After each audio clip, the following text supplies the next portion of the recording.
Tara, samahan nyo akong magluto ng bopis, Kapampangan style, also known as pulutok. Siyempre, hugasan muna natin ang ating karne para maalis ang kanyang mga dumi. Hugasan nyo lang ng hugasan hanggang pumuti ang tubig, ibig sabihin nun malinis na. Tara, pakuluan na natin ang ating mga karne. By the way, wala pala ako nabiling puso ng baboy, mas maganda sana kung meron. Inuna ko palang pakuluan ng 15 minutos yung mga may parteng litid kasi mas matagal pakuluan yon kesa dun sa baga. Di ko alam kung anong parte ng baboy yan, esophagus ata. Char! At ilalagay ko lang ay asin sa pagpapakulo, simplihan lang natin. Huwag na kayong maarte, char! After 15 minutes, linagay ko na yung baga. At syempre, tatakpan natin para pantay-pantay lumambot at mabilis. Ang totoo niyan para makatipid lang sa gas, char. Gagamit din tayo ng sibuyas, bawang, pulang bell pepper, carrots at sili. Optional lang yan. Huwag mong gamitin kung ayaw mong masaktan, char. Tara, samahan nyo muna ako maghiwa ng ating mga pangsangkap. Unahin na natin itong bawang na pangontra sa aswang.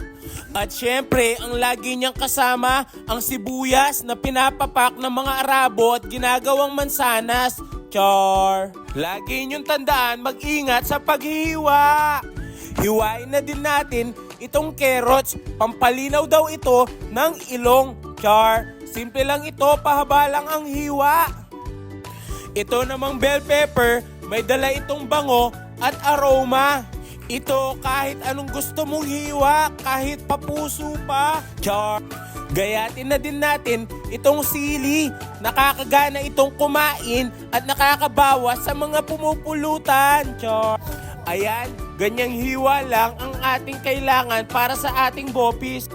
Tara, hanguin na natin ang ating mga karne. By the way, after nung litid, 30 minutes ko pa itong pinakuluan.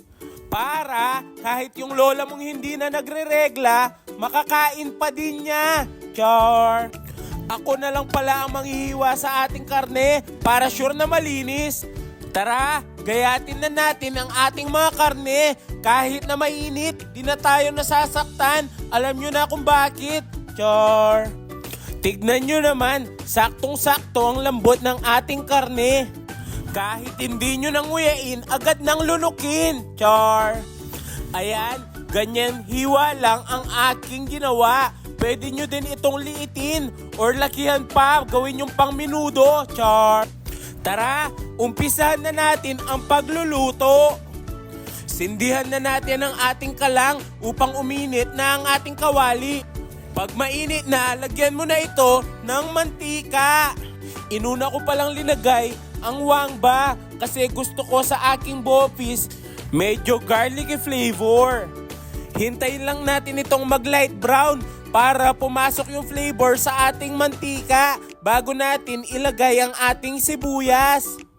Huwag kayo masyadong mainip sa paggigisa. Ito ang pinakamahirap na parte sa pagluluto kasi dito mo ilalabas ang mga flavor ng iyong mga pangsangkap na maisasalin sa mga gagamitin mong karne.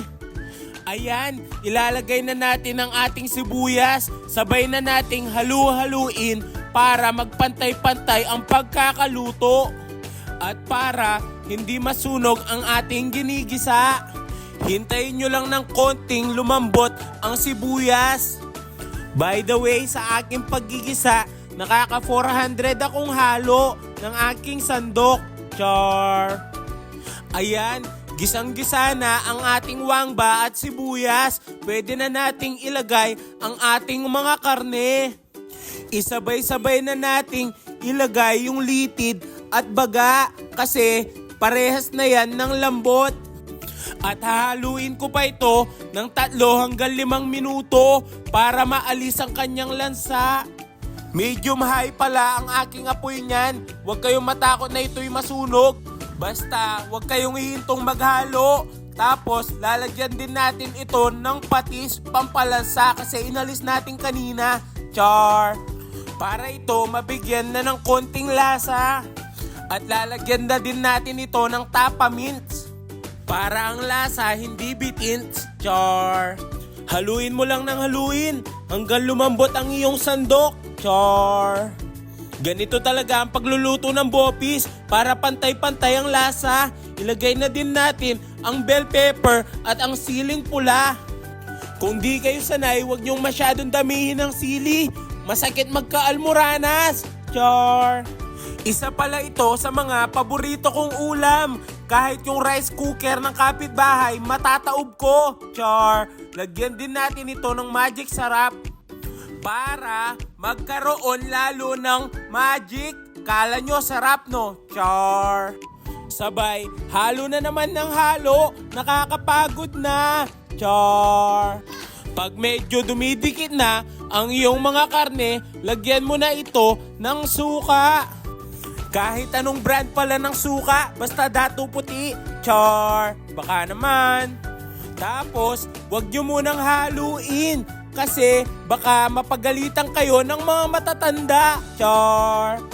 Pag naririnig nyo na lumalabas na yung karne o pumupulutok sa Kapampangan, ilagay nyo na yung carrots. Sabay-sabay na namang halu-haluin. Nakakasawa na. Char. Mas maganda at masarap kung dadamihan nyo ng carrots.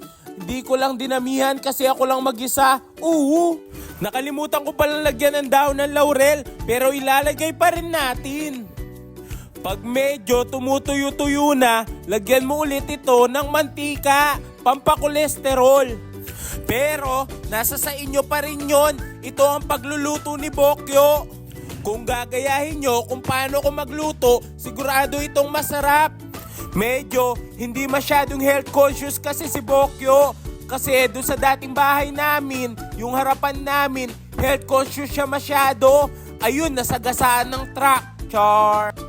Tinakpan ko pala ito ng mga 5 hanggang 10 minutos. Hinintay kong tumunog na pumupulupulutok. Kaya tawag sa bopis ng Kapampangan ay pulutok.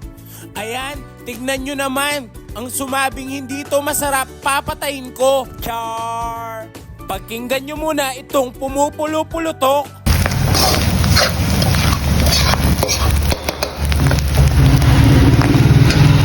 O kita nyo naman kahit hindi nyo pates, positive na. Char. Heto, tapos na nating iluto ang bopis Kapampangan style, also known as pulutok. Habang bino-voice over ko ito, naalala ko na naman ang lasa. Parang yung ex ko lang. Char. Siguradong taob na naman ang kanin kahit dali nyo pa ang rice terraces. Char. Tara, samahan nyo muna akong kumain. Tignan nyo naman, sarap na sarap si Bokyo. Mas madami pang subok kesa sa nguya. Char. Kung pinapanood mo ito sa madaling araw, kawawa ka naman. Char. Luto ka na lang ng pansit canton, pampatawid din yun ng gutom. Char. O sige na, tatapusin ko na ang aking kinakain. Huwag nyo na akong tulungan, kaya ko na to. Char. Mag-shoutout muna tayo. Shoutout pala kina JC Romero, Joy Ann Kaugiran, Ryan Manong, Joy Lau Pascual at kay Lover Arcilia Liscano alias Tibo. Maraming salamat po. Huwag po sana kayo magsawang mag-share at manood ng aking mga video para alam nyo kung natutupad ba mga pangarap ko. Muli, ito si Bokyo, ang lasinggero may pangarap. Bye-bye!